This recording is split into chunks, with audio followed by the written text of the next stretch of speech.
我被前未婚夫发帖网暴了，原因是我在结婚前3天反悔了，选择退婚，但我不后悔。大家好，开始今天的分享之前，希望你能给人间烟火点个订阅，我将会分享更多优质的内容。我和大二认识的男友钱程谈了4年恋爱，终于定下了婚礼。就在3天后，按照我家这边的习俗，他带我回家吃饭。大夏天的，我还没有进他家门，就热出一身汗。我还没有说什么，钱程倒是瞥了我一眼：“你怎么这么娇气？拜托，这接近40度的气温，爬7楼的楼梯，谁不出汗呢？”正值盛夏，我火气也大，再加上他这段时间说话忽然越来越阴阳怪气起来，全然没了之前的温柔体贴。我一皱眉就想回怼他，但这时忽然有人开了门，门后是一张满头大汗、忙得通红的面容。我认出这是钱程的大嫂李素兰。大嫂，她有些吃力地把门打开，露出笨重硕大的肚子。我想起她已经怀孕7个月，连忙上前扶着她的手：“大嫂，怎么是你来开门？”李素兰有些局促地收回手：“原来是温温呀，快进来。”我还想继续去扶她，但她摆摆手：“我一身汗，别熏着你了。”李素兰因为月份中了人，也浮肿了起来。廉价宽松的孕妇裙下面一双腿因为天热直接踩在光滑的地面上，那双脚因为水肿看起来有些吓人。我愣了一下，看着他把我和钱程迎进门，就想往厨房走，连忙扯住他道：“大嫂，你这是要去干嘛？做饭？”李素兰擦了擦脸上的汗：“家里听说你今天要来，买了好些菜要招待你呢。”我难以置信地道：“你去做饭？”李素兰也愣了下：“咋了，温温？家里一直都是我做饭呢，你去和钱程坐外边跟他们玩会，大嫂马上就做好，保证不让你饿着。”“不是，大嫂，我的意思是……”我话还没说完，就被李素兰拉到了客厅的沙发里坐下。回过头，只看见她扶着肚子，匆匆忙忙赶回厨房的背影。钱母正在嗑瓜子，身边坐着几个亲戚。我看着他们用一种打量货物般的目光在我身上扫视，有些不适地挑了一个最远的沙发坐下。有一个中年女人斜睨着我笑道：“小程啊，你这老婆不懂事啊，怎么来婆婆家一屁股就坐下了，也不晓得去帮忙啊？”我以为钱程会帮我说话，谁知道他说他一向是这样，被家里养得娇气了。那个女人似乎更加不屑了：“这样怎么能行的呀？女人就不能闲下来，眼里心里要有家里的活的呀。”我冷眼听了几句他的爹味教诲，忽然道：“说的是啊，那大姨平时肯定特别闲不下来吧？”中年女人一脸得瑟：“那是，我肯定是跟你们这种年轻又娇气的小姑娘不一样的。”我打断她：“那你现在怎么不去干活呀？不是不能闲下来吗？”中年女人的脸色顿时僵了下来。几个亲戚纷纷说我小姑娘家的，怎么这样说话？钱母面上也有些挂不住：“温温怎么能这样顶撞长辈呢？”我冷哼一声道：“这不是他自己说的吗？怎么能算顶撞？”钱程看见他妈的冷眼，过来推我的手肘，面色难看地道：“你什么意思？来我家不给我妈面子？”我甩开他的手：“他们不先下我的面子，谁会不给他们面子？”说完，我直接站起身往厨房走。本来我一开始进来就想去帮李素兰，是钱母招呼我过去做，我才过去的。我刚靠近厨房，就被扑面而来的呛鼻油烟气和热浪逼退了一步。我捂着鼻子拉开门，就看到李素兰正一手扶着臃肿的腰肢，一手勉力挥舞着铲子炒菜，整个人已经热得像是刚从水里捞出来一样。我大惊道：“大嫂，快出来！这里面这么热，你是怀孕的人，怎么能在这里待着？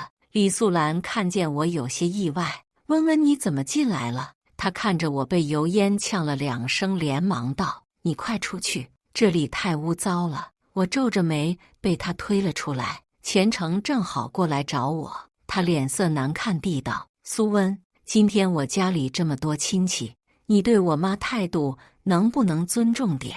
我懒得跟她再吵。你家怎么是大嫂在做饭？她7个月的身孕，厨房油烟大还热，怎么能让她去做饭？”钱程愣了一下，她不做饭还能干嘛？家务活本来就是女人的事情啊。他理所当然的态度让我也怔了一下，家务活怎么就只是女人的事情了？我们男人在外面赚钱。钱程理直气壮地道：“你们女人就干点家务活还不轻松？怀孕怎么了？不就是做个饭吗？能要了她的命？”我难以置信地瞪大眼睛，没办法想象这是当年含情脉脉地拉着我的手跟我说没关系的温温。女孩子的手就应该娇养着，哪里能干这些家务活的男人？他看见我震惊又冰冷的神色，似乎也意识到了自己说错了话，立马补充道：“这只是在说我大嫂，毕竟她一直没有工作，只能靠我哥挣钱养家。”说话间，他哥也过来了，他听到我们俩的对话，撇了撇嘴：“我在外面挣钱，不知道多辛苦。他多干点家务活怎么了？”钱程的大哥我也知道，是个好吃懒做的人，月薪只有4000多，也不知道他大嫂跟着1个月工资都没有过5000，还一副大爷口气的丈夫是怎么过得下去的？我失望地看着钱程，谈了4年的恋爱，我第一次觉得钱程居然能这么陌生。只是一想到3天后的婚礼，我就强行按捺住躁郁的心情。算了，我懒得跟你说。钱程看我没跟他争辩，以为我是心虚了，脸上露出几分得意。走吧，你刚刚撂了一帮人的面子，赶紧跟我回去道歉。我深吸一口气，告诉自己我马上就要跟他结婚了，受点委屈不算什么，毕竟那是他的家人。所以我跟着钱程坐回去，忍着不适跟他妈和亲戚道歉。中年女人用鼻孔看着我，冷笑道：“我可不敢当得起你媳妇的道歉，这么年轻就敢跟长辈顶嘴了。”她扭头看向钱母，还没进门就这样了，进了门有的你好受。钱母的脸色很难看，两人配合着阴阳了我好一阵子。在我快忍不下去的时候，我听见李素兰喊了声开饭了，桌上的菜很丰盛。我找了个最近的位置准备坐下去，却被钱程一把拉着：“你干什么？这些位置是给家里的男人坐的。”钱程家里是长桌，他说的位置就是长桌中心2侧离菜近的位置。我难以置信地看着他：“你家坐座位还分男女？”他理直气壮地道：“分啊，我们男人平时这么辛苦，坐好点的位置是应得的。”我正准备跟他争论这个荒谬的说法，李素兰像是看出我们之间剑弩拔张的气氛，连忙把我拉到另一个位置上。“没事，温温，你坐这里也离菜近。”看着他因为忙碌而通红的脸和满头的汗，我把嘴边的话咽了下去。他看我坐下，就准备转身走，我连忙拉住他：“大嫂，你不吃饭吗？”他温温柔柔地应道：“你小侄子还没吃饭呢，我得去喂一下他。”我的小侄子也就是他儿子，今年才5岁，正是不能自理的年纪。他一脸平静，我却觉得不是滋味。“那你自己就不吃鲜了吗？”李素兰擦擦脸上的汗：“我不要紧的，温温，你吃饭去吧。”饭桌上热热闹闹，钱程埋头吃得正香，半点没顾上照顾我。一桌子人我都不熟，只好拘谨地吃完了这顿饭。中间我频频看向李素兰的方向，小侄子被钱程父母惯得很娇惯，一脸戾气，嘴里竟然说着不知道哪里学来的脏话，骂骂咧咧地说。李素兰挡着他看动画片，李素兰好声好气地劝着，但他甚至一抬手，直接就把饭碗打翻了。这动静让一桌人都回过头。钱母皱着眉道：“素兰，喂个饭你都喂不好吗？”众人的目光让李素兰有些难堪，她轻声道：“对不起，妈。”她低着头站起身，想再去帮小侄子打一碗饭。我忍不住站了起来，拉住她道：“大嫂，你坐这先吃饭，我帮你去喂他。”李素兰连忙摆手想拒绝，但已经被我按着坐了下去。周围的亲戚乐得当好人。钱母笑道：“既然这样，素兰你就先吃饭，你也辛苦了。”这会倒是想起了李素兰辛苦了，人家干活的时候他们干嘛去了？我在心里翻了个白眼。李素兰感激地看了我一眼，终于能好好坐下来吃饭了。我知道这个小侄子被宠坏了，但不知道他竟然性格恶劣成这样。我端着碗笑着道：“涵涵，来吃饭。”钱涵斜着眼看我，我不吃，我要看动画片。我耐心地试图跟他讲道理，我们可以先吃完饭再看呀，吃完饭你想看多久就多久。他一巴掌直接拍在我手里的碗里，把碗打飞了，尖叫着道：“我就要现在看，绝户女少管我！”我愣住了，连身上沾到的饭菜都没注意到。钱母和钱成听见了钱涵的话，连忙冲过来抱住他：“你这孩子胡说什么？”我冷冷地直视着钱涵：“绝户女是什么意思？谁教你说的？这么小的孩子怎么可能说得出这种话？肯定是平时有人在他耳边说的多了，他才知道。”钱母脸上堆着笑，想去捂住钱涵的嘴：“你这孩子哪有人教他？”他话还没有说完，就被钱涵挣脱了。他对着我们做了个鬼脸：“奶奶说的，你就是绝户女，你们家没有儿子，把你娶到手，你们家的房子和钱就是我们家的了。”他的声音兴奋极了：“奶奶说了，让叔叔在你面前装一下，等你嫁过来了，还不是任我们家拿捏？到时候想让你洗衣做饭就洗衣做饭，把你变成我们家的保姆。”钱涵，李素兰厉声道：“你胡说些什么？”她匆匆忙忙地过来，捂住钱涵的嘴：“温温，实在不好意思，小孩子不懂事。”她抬眼看了钱成和钱母，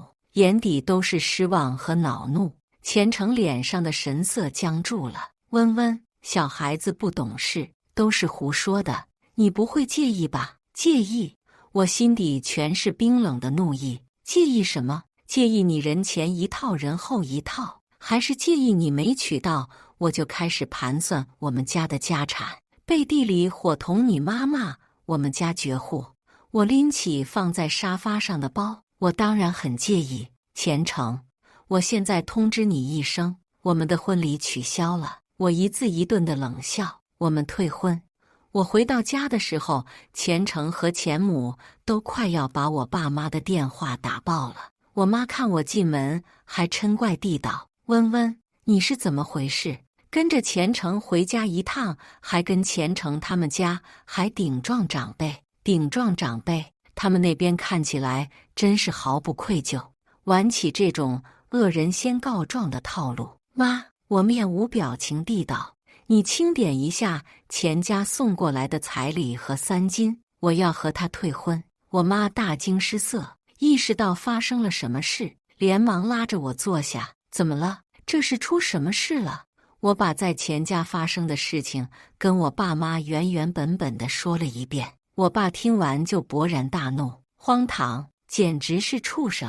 我们家是书香门第，父母都是老师，气急了也讲不出什么难听的。”我爸按着胸口，气得脸都青了：“温温，你做得对，这婚不能结。”我妈边替他顺气边冷着脸道：“他们家的彩礼我们一分没动，明天就给他们家送回去。”我想起了李素兰，从我进门到走，她几乎都没能歇一歇。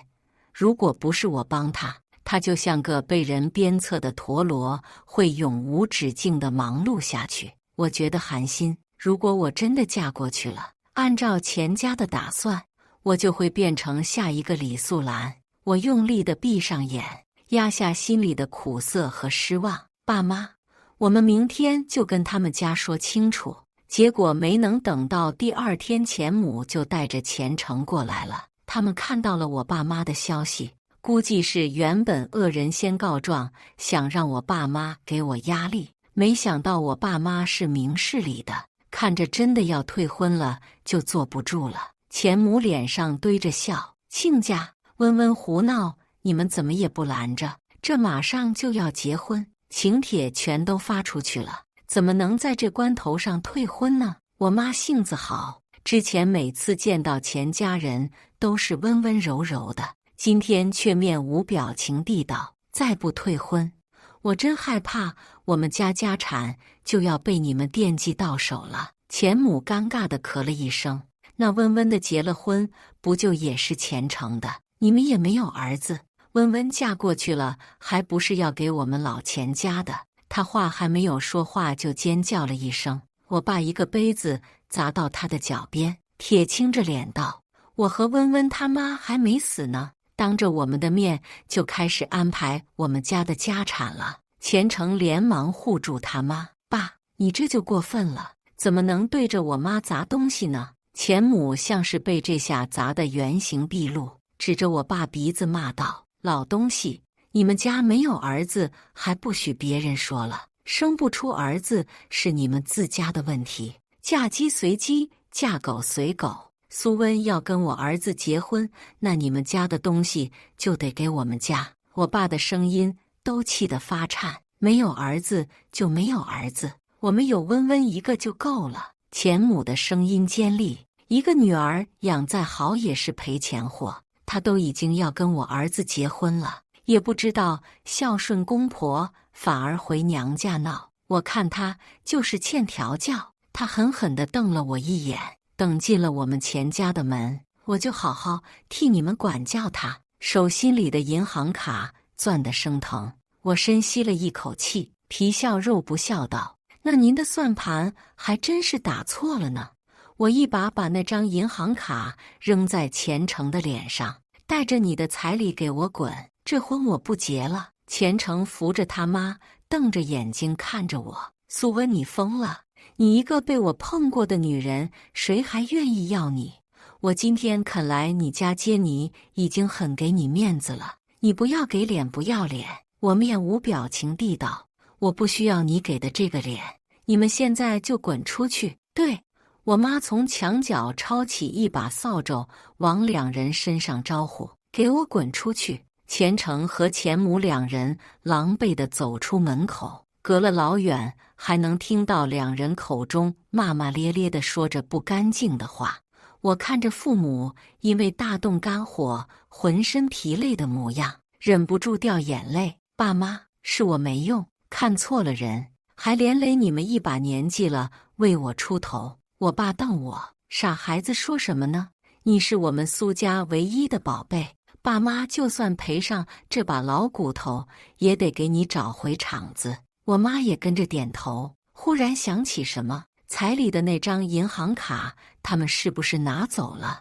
我找了一圈也没找到，应该是。我妈舒了口气：“那就行，拿走了，应该是他们家同意退婚了。这一家子烟渣人，咱们趁早远离，免得他们闹出更多事情来。”她摸摸我的脑袋：“他们说的话，你别往心里去。我们闺蜜如花似玉的，谁看了不喜欢？大不了就不嫁了，爸妈养你一辈子。”我破涕为笑：“还是爸妈好。”就在我忙碌着准备通知亲友婚礼取消，去联系酒店取消场地的时候，我闺蜜突然焦急地给我打电话：“温温，你和钱成没协商好吗？”我一脸疑惑：“你说退婚的事情吗？他们家已经收了我们退回去的彩礼，我就默认他们也同意了呀。”闺蜜急得跺脚：“那他们怎么？算了，你赶紧看我发给你的视频。”我戳开她发我的视频一看，脸色一变：“竟然是钱母发的。她在视频里声泪俱下地控诉我，把自己和钱程塑造成一个被我骗感情骗钱的受害者。我简直不知道这姑娘怎么这么狠的心，这可是婚礼前3天啊！她收了我们家88万的彩礼，竟然还找我们退婚，只是因为她那天来我们家吃饭，发生了几句口角而已。现在的年轻人哟，她抹着眼角不知道什么药剂催出来的眼泪。我不能让这种女娃继续祸害别人。苏温，你们一家都是畜生啊！她在视频末尾附上了我们一家的身份信息。我很快收到了我爸妈发来的消息，他们是老师，但是已经有些激进的网友堵在学校门口辱骂他们了。学校官方公众号也收到了无数私信，要求开除这2名高中老师，理由是师风不正，家风也不正，竟然教出了我这样的拜金女。这条视频发酵得很快，最近没什么大新闻，竟然爬上了某个软件的热搜榜末尾。虽然只有1会，但也足够让我们一家被网暴了。我脸色发白的看完视频时，听见门口有动静，竟然是本该上课的爸妈回了家。爸妈，你们怎么回来了？话一出口，我就意识到了什么。2人摆着手说没事，但我却愤怒地问道：是不是学校那边也看到了视频？视频是前天发的，第2天开始发酵，但我们一家都不爱上网冲浪，所以并不知道网上竟然出了这么大的事情。爸妈不肯承认，只告诉我是他们今天刚好放假，让我别担心。然而，我已经从那些所谓的热心网友上传的视频里看到了真实原因。在那个视频里，我爸妈被一帮嘴里骂骂咧咧的人群围住，他们在辱骂我，也在辱骂我的父母。我的父母无助地被他们围在人群里，替我辩解的声音被彻底淹没。真是看不出来，当老师的怎么能教出这样的女儿？说不定就是这2个老的上梁不正，所以下梁歪。这种女人的父母也能当老师，他们怎么配？今天让咱们逮住了，咱们一起骂死他们！围观的人群情绪越来越激动，甚至有人动手开始推搡我的父母。好在是学校的保安及时赶到，把人群艰难地驱散出去了。但我透过视频看到了我爸妈被千夫所指后的瑟缩，气得我浑身都在发颤。他们怎么能这样颠倒黑白？然而还没有完，紧接着我就接到了最近通过面试的学校的电话。原本那边很主意我，但今天他们在电话里委婉地道：苏小姐，我们最近看到了一些关于你的事情，鉴于可能会给学校带来不好的影响，所以我们还是决定不录用你了。我努力平息着声音里的颤音，我的面试和笔试成绩都是第1，真的不能再考虑一下吗？那边似乎有人叹了口气：苏小姐，你是聪明人，如果你最近能解决好这件事情，我们就可以继续正常录用你。我攥紧拳头，我一定会处理好的。挂了电话，我就打给了钱程。他接起电话的声音听起来得意洋洋：怎么，现在知道要找我了？我说过了，犯了错的女人就不能惯着。我淡淡地道：你和你妈这样污蔑完我，还想再娶我进门？钱程哼哼2声，本来是要嫌弃你的，但看在你们家家产丰厚的面子上就算了。这次要是你爸妈把他们名下的房子全都给你当陪嫁，再加上帮我哥找一份更好的工作，那个视频我就让我妈删了。钱程，你和你妈真的不怕遭报应吗？我冷冷的质问让钱程一下子炸了。我怕什么报应？女人补贴夫家天经地义，你妈没生出儿子，谁知道你能不能生出儿子来？我冒着断香火的风险娶了你，你还该谢谢我。他突然反应过来了，你打这个电话压根不是来找我认错的吧？我嗤笑一声，我凭什么认错？我根本就没有错。那天我去你们家，你们让素兰嫂子当着我的面忙前忙后，怀着孕还张罗饭菜、做家务、带小孩，不就是为了给我下马威吗？还有你们那个宝贝孙子，小小年纪就能对着我说出绝户女这种词，你们平时没少教吧？我是提款机吗？我要嫁过去给你们家提款，那88万彩礼我原本不想说的。我突然想起什么，那张卡里只有8800吧？我一个拜金女徒，你们家8800？钱程咬牙切齿地道，还不是你们家蹬鼻子上脸，要什么88万彩礼？我们家哪有这么多钱？给你们一丝一丝就不错了，我没什么想问的了。最后我笑着道，钱程，我会让你们家付出代价的。这年事情还在越演越烈，我爸妈只能暂时停职在家。他们都是高3老师，平时老实本分，认真负责。一想到没多久就要高考了，就担心那帮带的学生，但又不敢让我担心，只能在家里悄悄抹眼泪。我怎么可能不知道？更加愧疚，我怎么跟这么会装的人渣谈了4年，甚至还谈婚论嫁了。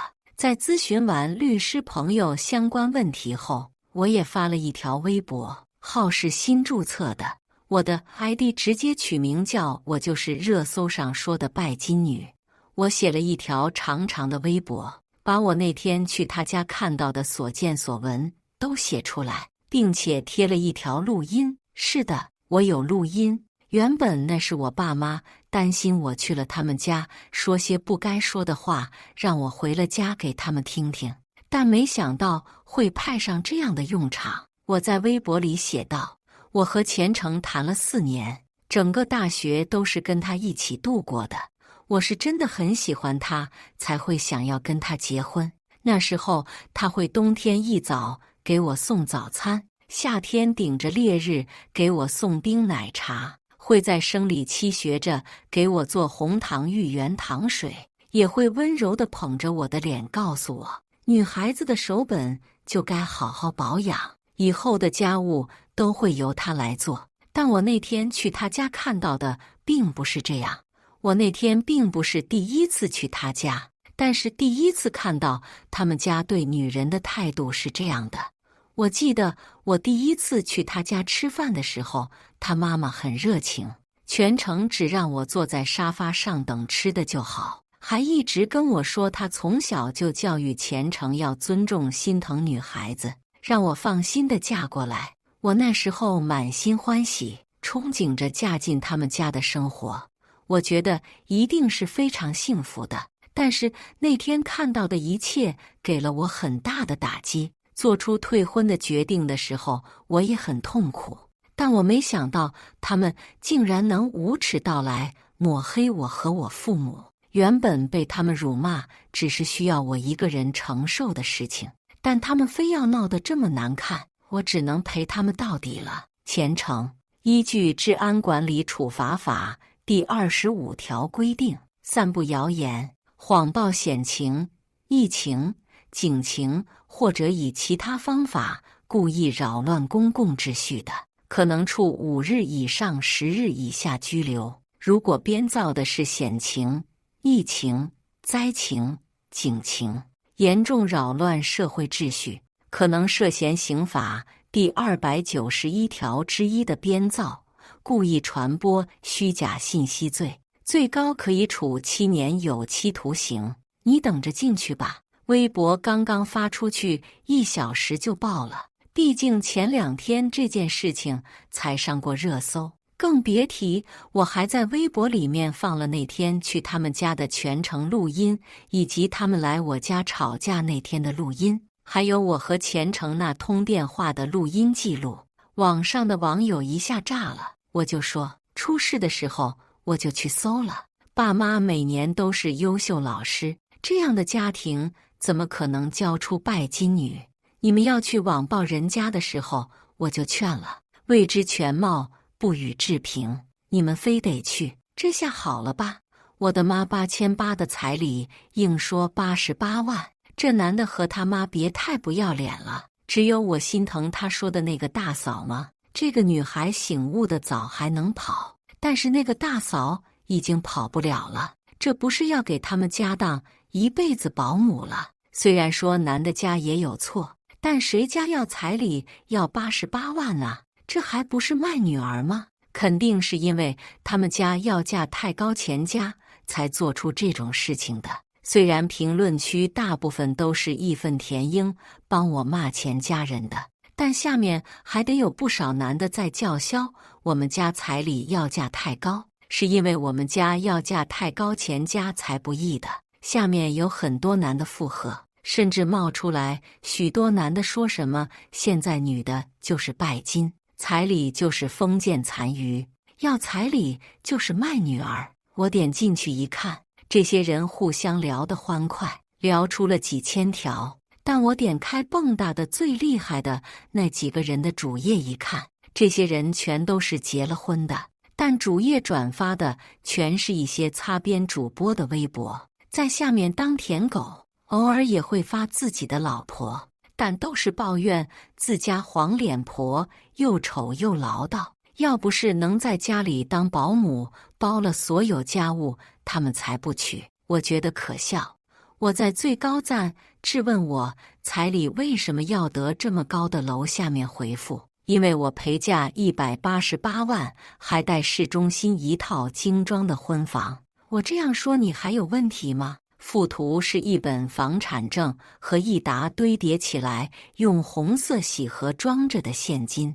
这层楼的楼主和下面的男人立马开始装死了，网友们却发现了新乐子，纷纷过来打卡笑话。多少？188万，还带市中心的房。姐姐性别别卡太死，我也可以呀。这群男的早上不是还蹦跶的开心吗？人家这么高的陪嫁，你们还有什么话说？搞笑！要彩礼就是卖女儿，要陪嫁那是不是男方拜金啊？别人家的事情非得出来指点江山一角，这下被打脸也是活该。我就说男的不能上网吧，看看闹出多少笑话。我一边看一边笑，但我还没有翻完这层楼，就接到了钱程的电话。苏文，你疯了吗？他急吼吼地怒骂我，你凭什么录音？你现在发上去，我和我妈该怎么办？我平静地道，你和你妈抹黑我的时候，也没想过我们家该怎么办，那还不是因为你要退婚？他大声道，要不是你先说要退婚，我们家怎么可能会做出这种事情？这都是你的问题。我听得想笑。OK， 那就当是我的问题吧。跳出之前的感情，看他之后，我发现电话那头的男人是如此卑劣。他热衷甩锅，明哲保身，可笑我之前没有看透。你赶紧删了视频，我和我妈把彩礼重新送回来。你们家我们也不用你们道歉了。前程施舍一般地道，你现在删还来得及，我们的婚事还能挽回。前程，你做梦呢？我已经懒得跟他沟通这件事情了，直接干净利落的拉黑删除一条龙服务。想到钱母可能会找上我家纠缠，我和我爸妈商量了一下，连夜搬回了我们家的另一套房产里面去。果然第二天钱母就带着钱程找上门来了，他在我家门口撒泼打滚，又哭又闹，钱程也骂骂咧咧的。最后是邻居实在是受不了了，报了警。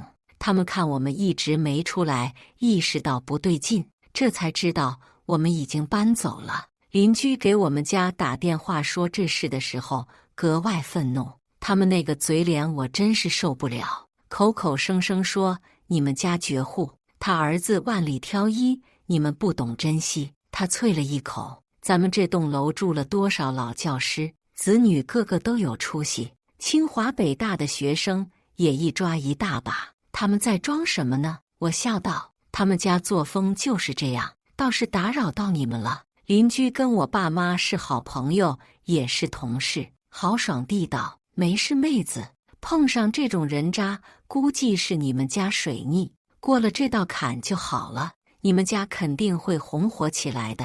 我谢过邻居大姐，继续去做自己的事情了。我提交了足够的证据，钱程被带进局子里拘留。钱母急得要命，来我家蹲了好多次，甚至去我爸妈学校蹲，但他一闹，大家就报警，次数多了他也不敢闹了，只能等着钱程出来。钱家引导网络暴力，在我反击后就被网络反噬了。之前我们一家经历的事情，他们也经历了。钱程在一家大厂上班，这个大厂最看重脸面。钱程被扒出是他们的员工后，他们又知道了钱程被拘留的事情，立马就开除了钱程。钱程的上司是个女人，听了钱程录音里的话之后，开除他之前还骂了他一顿，气得钱程发朋友圈说30年河东，30年河西，有他求着他的那一天。